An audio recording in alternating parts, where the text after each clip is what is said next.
우리 주 예수 그리스도 안에서 사랑과 희락과 평강이 항상 함께 하시기를 축원합니다. 오늘부터는 부활과 영생에 관하여 말씀드리고자 합니다. 성경을 해석하기 난해한 부분이 세 군데 있습니다. 첫째는 창세기의 생명과와 선악과, 두 번째는 예수 그리스도의 동정녀 탄생, 세 번째는 예수 그리스도의 십자가 죽음 이후에 부활과 영생에 관한 부분입니다. 이 세 부분에 관한 명확한 이해가 있어야 신앙관의 중심이 서게 되고 성경이 참으로 보석과 같은 진리이며 하나님의 계획에 탐복을 하며 예수님의 말씀이 생명과 영생의 복음임을 깨닫고 할렐루야 하면서 만세를 부르게 될 것입니다. 그리고 성경의 1.1핵이 거짓이 없는 진리임을 알고 자부심을 가지고 증거하게 됩니다. 이 세 부분은 불분명한 인식과 잘못된 오해와 자의적인 해석으로 오늘날도 많은 사이비 이단 세력들이 극성을 피우고 있습니다. 지금까지 만남과 동행 유튜브에 하나님 나라 지도자를 시청하신 분들은 쉽게 공감하실 것입니다. 우리는 항상 성부와 성자, 성령의 삼위일체 신앙 안에서 성경을 조명하며 성경을 바로 이해하고 하나님의 뜻과 계획, 목적 그리고 영광을 바라보게 됩니다. 그리고 현실의 세상 생활에서 마귀와 귀신들이 요란한 혼잡한 세상을 이겨내고 무엇이 진정한 예수 그리스도의 나라, 하나님의 나라 그리고 건강한 나라를 분별하며 가장 올바른 신앙생활을 할 수 있습니다. 그러므로 미혹당하지 말아야 됩니다. 그러려면 신앙의 기본과 근본이 잘 되어야 합니다. 그리고 속지 말아야 합니다. 오직 예수 그리스도만이 길이요 진리요 생명이며 영원한 천국이기 때문입니다. 마귀에게 틈을 보이지 말아야 합니다. 육신의 정욕과 안목의 정욕과 이생의 자랑을 따라 살면 선악과를 따먹게 됩니다. 시험에 빠지지 말아야 합니다. 오직 성령 충만하여 성령과 연합하고 인도를 받아야 합니다. 그러면 부활과 영생이 왜 중요할까요? 구원받은 영혼들, 중생한 영혼들, 성령 충만한 영혼들, 교회 생활하는 영혼들이 흔들리지 않는 믿음 생활을 유지하면서 하나님 나라의 영광의 결실을 맺어야 하기 때문입니다. 어떻게 신앙생활 하느냐에 따라 영광스러운 열매와 결실이 다르기 때문입니다. 열매와 결실이 없는 무화과 나무가 되느냐, 속이 비거나 알맹이가 없는 쭉정이가 되느냐, 강하고 바르게 자란 기둥 같은 나무가 되느냐, 아니면 지푸라기처럼 되느냐, 빛과 소금의 사명을 다할 것인가, 아니면 아무 쓸모없이 길가에 버려지고 밟힐 것이냐. 성령으로 거듭나기 전에는 육체가 중심인 육신의 사람으로 살았으나 성령 세례받고 성령 충만한 성도는 하나님의 사람, 하나님의 자녀로 신분과 지위가 변했는데 이에 합당한 영혼과 생명을 위해 얼마나 영광을 맺었는가 하는 일입니다. 또 성령을 부어주신 이유가 육체로 성령의 도구가 되어 주인이신 성령이 인도하고 가르치는 일을 해야 하는데 주인이신 성령에 얼마나 순종하였는가, 얼마나 강하고 튼튼한 열매를 맺었는지, 성령의 사람인지 거역하고 불신하는 세상 사람인지 부활의 공력이 각기 다르기 때문입니다. 오늘날 많은 성도님들은 목사님의 설교를 중심으로 교회에 충성하고 봉사하고 절제된 생활을 하고 기도와 구제와 선교를 하면 축복받는다고 믿습니다. 그런데 몇 년이 흘러도 자신이 기대했던 축복에 이르지 못하면 교회와 목사님에게 권태를 느끼고 부정적인 사고를 갖게 되고 노골적으로 비판하고 교회 공동체를 분란과 혼동의 소용돌이에 빠지게 합니다. 이들은 11조를 현대 사회에서도 해야 하는가? 목사님들과 교회는 11조를 해야 축복을 받는다고 하는데 옳습니까? 하고 회의를 합니다. 나의 헌금과 11조와 감사의 물이 나를 구원해 주신 주님께 감사하고 찬양하는 예물로 하나님께로 드린다고 생각하면 인색하지도 않고 오히려 즐겁고 기쁜 감사와 찬양이 될 것입니다. 그러나 내가 11조를 교회나 목사님에게 드린다고 하면 원망과 불평이 나오게 됩니다. 여러분, 11조와 헌금을 누구에게 드립니까?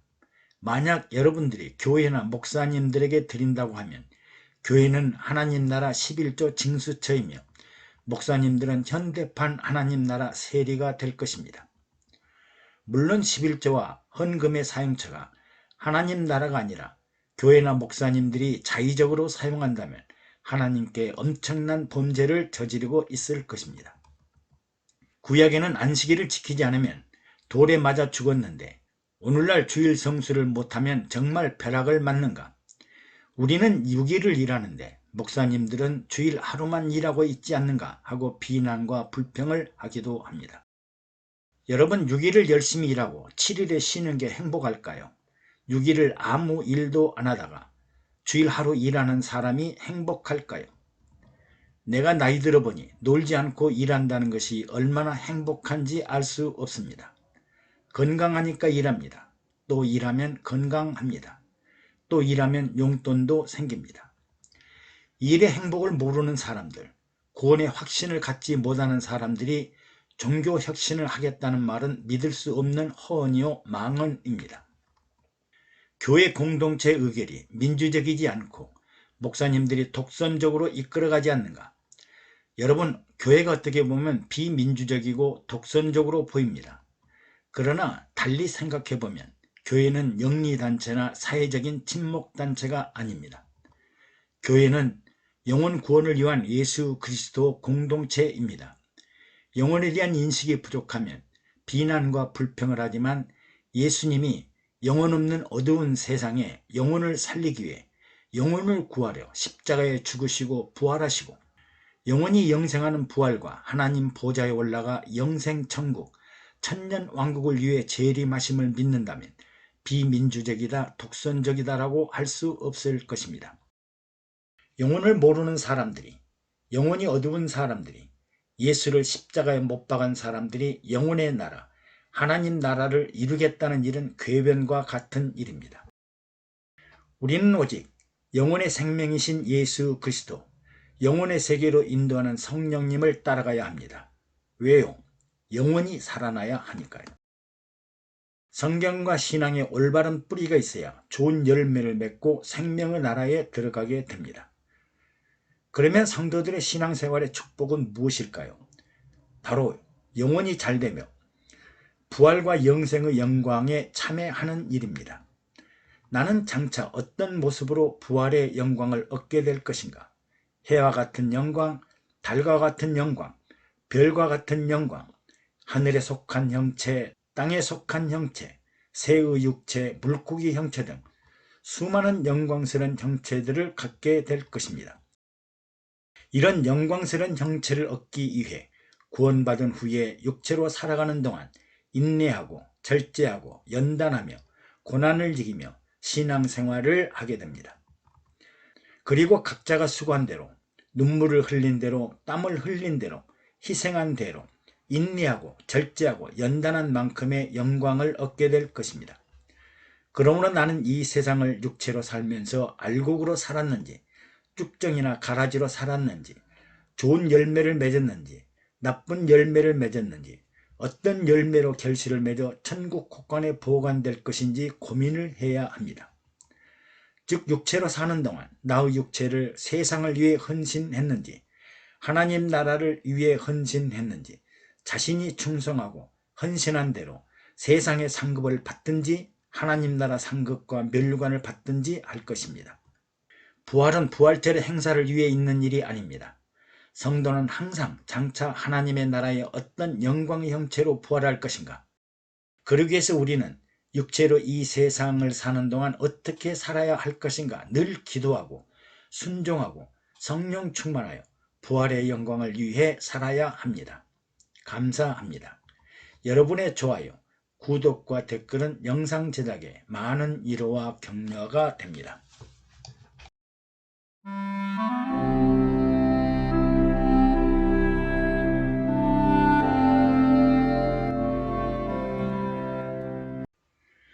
우리 주 예수 그리스도 안에서 사랑과 희락과 평강이 항상 함께 하시기를 축원합니다. 오늘은 예수 그리스도께서 공생애를 통해 제자들에게 증언하신 부활과 생명의 영생에 관해 말씀드리고자 합니다. 예수님은 수많은 기회를 통해 부활과 생명의 영생에 관해 설명하였으나 영혼이 어두운 제자들과 유대인들은 이를 정확하게 이해하지 못했습니다. 먼저 죽음과 부활을 살펴보겠습니다. 모든 사람의 소원은 죽지 않고 영원히 살기를 원하지만 이는 불가능한 일입니다. 진시황은 영생불사의 불로초를 구해 영원히 죽지 않고 살기를 바랐고, 이집트의 바로 왕들도 피라밋을 만들고 영원히 죽지 않기를 바랐지만 모두가 화사했습니다. 모두가 흙에서 나서 흙으로 돌아갔기 때문입니다. 우리 주위의 노인들이 간혹 죽고 싶다, 빨리 죽고 싶다 하는 말은 결코 진실이 아니라고 생각해야 합니다. 육체를 가진 사람은 죽음을 피할 길이 없습니다. 성경은 한 번 죽는 것은 사람에게 정하신 것이요 그 후에는 심판이 있으리니라고 말씀하십니다. 사람이 죽는다는 것은 인생의 정한 이치입니다. 나의 여하를 불문하고 죽음의 관문을 피할 사람이 없습니다. 그리고 죽을 때 아무것도 가져갈 수 없고 빈손으로 왔다가 빈손으로 돌아가야 합니다. 우리 속담에 수위에는 주머니가 없다는 말이 단적인 표현입니다. 또 창세기 3장 19절에 너는 흙이니 흙으로 돌아갈 것이니라. 이는 내가 흙 속에서 취함을 입었으니라고 하십니다. 기이하게 생각하지 말고 우리의 육신이 흙에서 와서 흙으로 돌아가니 육신의 육체를 너무 의지하지 말아야 합니다. 그리고 죽은 후에는 반드시 심판이 있으리라고 하였습니다. 하나님은 흙이라는 무생물로 하나님의 모양과 형상을 따라 영광스러운 생명의 사람을 창조하였는데, 하나님의 나라에서 하나님의 사람으로 얼마나 영광스럽게 살았는지 죽은 후에 심판을 하신다고 하였습니다. 고린도후서 5장 10절에 우리가 다 반드시 그리스도의 심판대 앞에 드러나 각각 선악간에 그 몸으로 행한 것을 따라 받으려 함이라. 그리고 요한복음 5장 29절에 선한 일을 행한 사람은 생명의 부활로, 악한 일을 행한 자는 심판의 부활로 나오리라고 했습니다.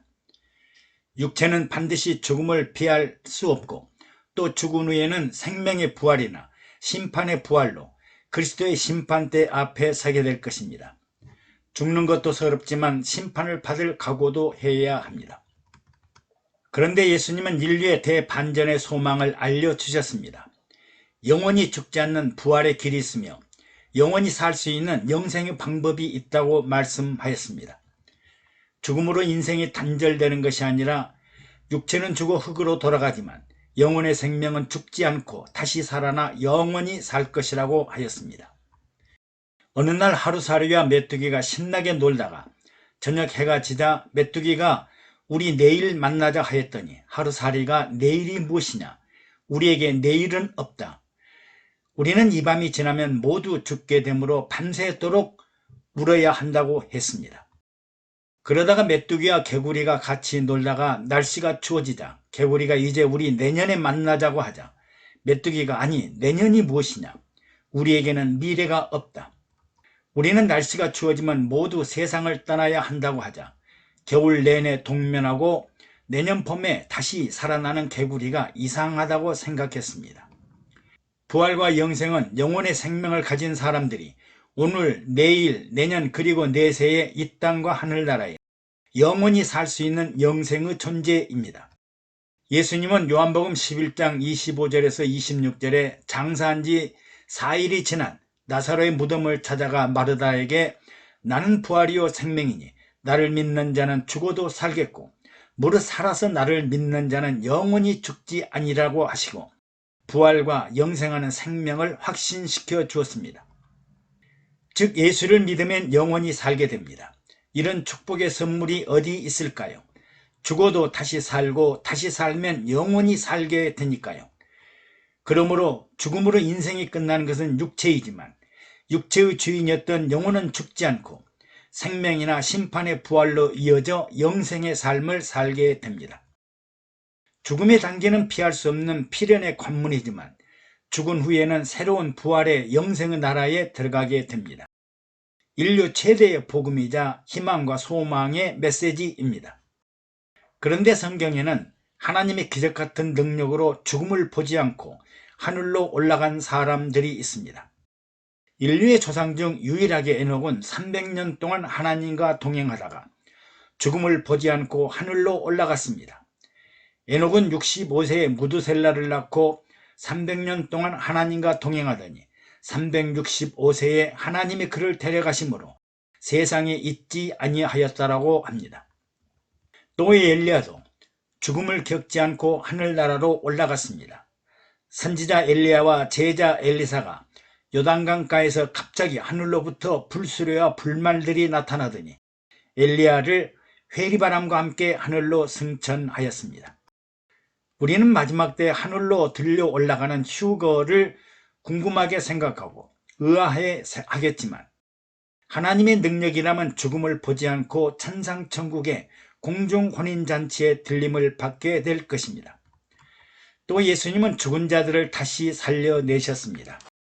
예수님도 아버지께서 죽은 자들을 일으켜 살리심같이 아들도 자기의 원하는 자들을 살리느니라고 말씀하였습니다. 나인성 과부의 아들을 다시 살리셨는데 죽었던 자가 다시 일어나 앉아 말도 하였더라고 하였습니다. 또 예수님께서 장사한 지 나흘이 지난 나사로의 무덤을 찾아가 나는 부활이요 생명이니 나를 믿는 자는 죽어도 살겠고 무릇 살아서 나를 믿는 자는 영원히 죽지 아니하리라 하시고 죽은 나사로를 살리셨습니다. 하나님과 예수님은 사망과 생명의 세력들을 모두 무력하게 하실 수 있는 생명의 능력을 가지고 계심을 보여주셨습니다. 예수님은 자신의 부활과 영생을 스스로 증거하였습니다. 예수님은 요한복음 3장 13절에 하늘에서 내려온 자 곧 인자 외에는 하늘로 올라간 자가 없느니라 하시고 자신이 하늘로서 내려온 자요 하늘로 다시 올라갈 것이며 자신은 하나님의 아들이라고 증거했습니다. 이에 유대인들은 우리가 그의 아버지 요셉과 어머니 마리아를 아는데 제가 어찌하여 하늘로서 내려왔으며 하나님의 아들이라 하는가 하고 수군거리며 요동하였습니다. 그러나 예수님은 내가 하늘로서 내려온 것은 내 뜻을 행하려 함이 아니요 나를 보내신 이의 뜻을 행하려 함이니라고 말씀하였습니다. 그리고 영생에 관해 내 말을 듣고 또 나 보내신 이를 믿는 자는 영생을 얻었고 심판에 이르지 아니하나니 사망에서 생명으로 옮겼느니라. 즉 영생은 사망에서 생명으로 옮겨진다고 말씀하였습니다. 그리고 예수님은 아버지께서 죽은 자들을 일으켜 살리신 같이 아들도 자기의 원하는 자들을 살리느니라 하시고 나인성 과부의 아들의 장례 행렬을 보시고 죽은 자를 살리셨고 무덤 속에 장사한 지 나흘 된 죽은 나사로를 살리셨습니다. 그리고 유월절 성찬을 떼면서 내 아버지의 뜻은 아들을 보고 믿는 자마다 영생을 얻는 이것이니 마지막 날에 내가 이를 다시 살리리라. 요한복음 6장 54절에 내 살을 먹고 내 피를 마신 자는 영생을 가졌고 마지막 날에 내가 그를 다시 살리리라고 말씀하셨습니다. 예수님은 자신의 십자가 죽음과 부활을 스스로 증거하였습니다. 예수 그리스도께서 자기가 예루살렘에 올라가 장로들과 대제사장들과 서기관들에게 많은 고난을 받고 죽임을 당하고 제3일에 살아나야 할 것을 제자들에게 비로소 가르치셨습니다. 이 말씀을 들은 제자들은 이 일이 결코 주에게 일어나지 않을 것이라고 하였으나 예수님은 사단아 내 뒤로 물러가라. 너는 나를 넘어지게 하는 자로다. 내가 하나님의 일을 생각지 아니하고 도리어 사람의 일을 생각하고 있다고 책망하였습니다. 그리고 예수님은 유월절 전날 유대 장병들에게 붙잡히고 대제사장들과 장로들과 서기관들에게 모진 고난과 신문을 받고 새벽에 빌라도에게 인도되어 유월절 아침에 십자가 사형 선고를 받습니다. 예수님은 십자가 위에서 확실하게 죽으셨습니다. 로마 군인들에 의해 양손과 양발에 못 박히고 옆구리를 창에 찔리시고 온몸에 물과 피를 다 흘리시고 가시 면류관을 쓰시고 수많은 유대인들이 보는 앞에서 절규를 하시면서 아버지여 저희를 사하여 주옵소서 자기의 하는 일들을 알지 못함이니이다. 그리고 내가 다 이루었다 하시고 머리를 숙이시고 영원히 돌아가시니라 하였습니다. 아리마대 부자 요셉은 시신을 가져다가 정한 세마포에 싸서 바위 속에 판 새 무덤 속에 넣어두고 큰 돌을 굴려 무덤 문을 막아 두었습니다. 빌라도는 파수꾼을 보내어 힘껏 지키라 하고 무덤을 인봉하고 3일 동안 굳게 지키도록 하였습니다. 예수님은 안식 첫날 장사한 지 3일 만에 사망의 무덤을 박차고 일어나 부활하셨습니다. 막달라 마리아와 야고보의 어머니 마리아와 살로메가 빈 무덤을 발견하고 부활하신 예수님을 만났고 베드로와 제자들도 부활의 주님을 만났습니다. 엠마오로 내려가는 제자들에게 나타나시고 마가 다락방에 모여있던 제자들에게 나타나시고 디베리아 바닷가에서 고기잡이 하던 제자들에게도 나타나셨습니다. 예수님은 죽은 지 40일 후에 흰옷 입은 두 천사와 함께 하늘로 올리우셨습니다. 그리고 하나님 보좌 우편에 서 계시는 것을 보노라 하고 성령 충만한 스데반 집사는 순교를 당하면서 증거하였습니다. 예수님은 인류의 최고의 소원인 죽지 아니하고 영원히 사는 부활과 영생을 가르치셨습니다. 육체는 흙에서 나와 흙으로 가는 사망의 세력에 붙잡힐 수 있으나 믿는 자들의 영혼은 영원히 죽지 않는 불멸의 나라가 있음을 가르치셨고 실제로 자신의 죽음과 부활을 통해 증거하셨습니다. 우리 모두 할렐루야, 만세를 힘껏 외쳐봅시다. 감사합니다. 여러분들의 구독과 좋아요 그리고 댓글은 영상 제작에 많은 도움이 됩니다.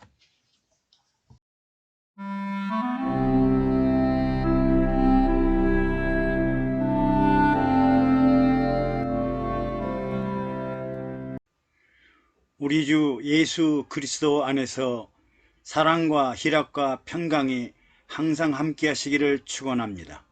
오늘은 영혼의 부활과 육체의 부활에 관해 말씀드리고자 합니다.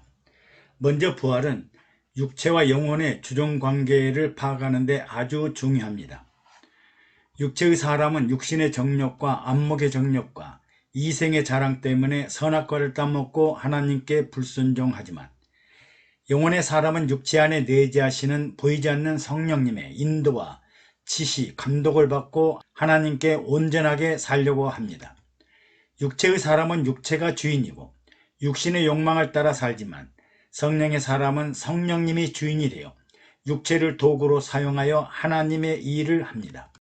육체의 부활과 영혼의 부활은 육체와 영혼의 중요성 그리고 누가 주인이냐 주종관계를 알게 하시고 하나님의 온전한 사람은 어떤 사람인지 예수님의 부활을 보면 알 수 있습니다. 첫사람 아담은 생명의 사람이었으나 불순종하여 선악과를 따먹고 원죄인이 되었습니다. 하나님은 첫사람 아담을 흙으로 지으시고 코에 생기를 불어넣어 생명이 되게 하였습니다. 먼저 하나님의 모양과 형상을 닮은 육체를 창조하시고 그 육체 안에 생기를 불어넣으심으로 영원히 살아있는 생명의 사람으로 창조되었습니다. 인류 최초로 에덴 동산에서 생기와 생명으로 하나님과 동행하고 동거하며 영생하는 최고의 축복을 받았습니다. 그러나 흙으로 만들어진 피조물은 마귀에게 속아 불순종하여 선악과를 따먹자 인류의 비극은 시작되었습니다. 생명이 된 사람은 하나님의 말씀과 약속과 명령대로 살면 영생할 수 있습니다. 그러나 육체 안에 내재하는 생기와 성령은 눈으로 볼 수 없고 확인할 수 없는 비물질적이며 사람이 힘으로 통제할 수 없는 영적인 존재이므로 사람이 의도하는 대로 자의적이고 임의로 통제가 불가능합니다. 환경과 상황, 여건에 따라 언제든지 선악과를 따먹고 부패하거나 타락하고 불의와 불법에 빠지게 됩니다. 사람은 하나님이 아니기 때문입니다. 생기와 성령의 사람들일지라도 마귀의 유혹을 받습니다.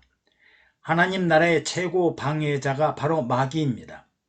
아담과 하와는 금단의 열매인 선악과를 죽음을 불사하고 따먹자 결국 영원히 죽고 영생의 나라에서 추방되고 말았습니다. 생명의 사람인 아담은 하나님과 대화하며 동거하고 동행하며 지시와 감독과 보호 아래 살아야 합니다. 그 아내 하와도 아담의 육체에서 태어난 육체의 사람으로 남편 아담의 지도와 보호 아래 살아야 했습니다.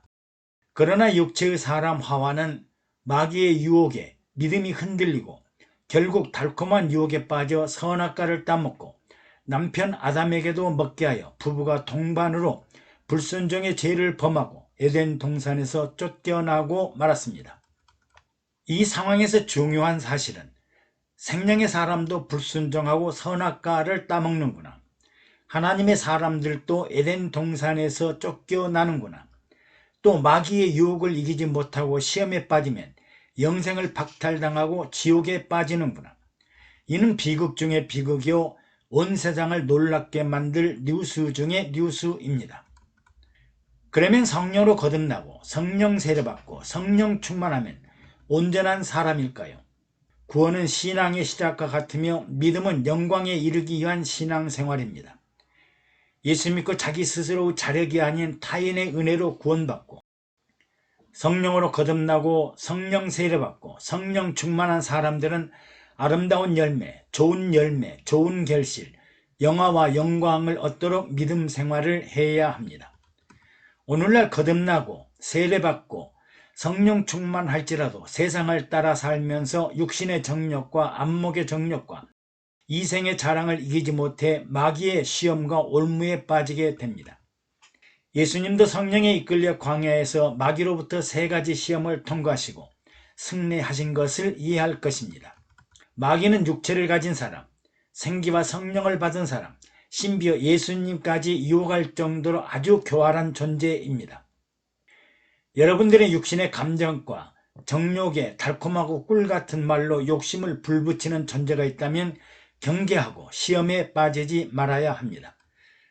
성령 충만하다면서 우상 숭배하고 성령 충만하다면서 거짓말하고 성령 충만하다면서 세상 권력이나 세상 명예를 따라 살고 성령 충만하다면서 하나님 없는 자신의 세상에 사는 사람들이 많습니다.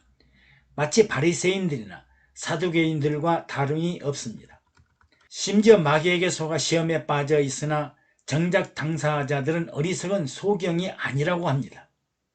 이들은 심령이 가난하지 않고 긍휼한 마음과 애통하는 마음이 없고 온유함과 화평함이 없으며 마음이 청결하지 못해 의에 줄이거나 목마르지 않기 때문입니다. 보이지 않는 성령의 인도와 지시와 감독 아래 살수록 마귀는 더욱더 육체적인 말초 신경을 자극하여 성도의 신앙을 허물어 가고 있습니다. 성령 충만한 성도일수록 내가 진정 성령의 인도를 받는 예수의 사람인지 아니면 개인의 욕심을 따라 마귀의 조종을 받는 세상 사람인지 항상 유의해야 합니다. 피조물인 사람은 육체가 먼저 생겨나고 육체가 주인이기 때문에 비록 하나님의 모양과 형상을 가지고 있고 생기와 성령의 인도를 받아도 언제 어떻게 변할지 모르는 불완전한 사람입니다. 뿐만 아니라 항상 마귀의 시험과 유혹에 넘어지기 쉽습니다. 그리고 아담의 후예들은 어제도 오늘도 내일도 쉬지 않고 모두가 선악과를 따먹으면서 각자가 지정의를 판단하는 생각과 결정적인 의지와 행동을 하는 피조물이므로 선악과와 자범죄는 피할 수 없는 숙명이요 운명입니다. 부활하신 예수님은 영혼과 육체가 동시에 부활하셨습니다.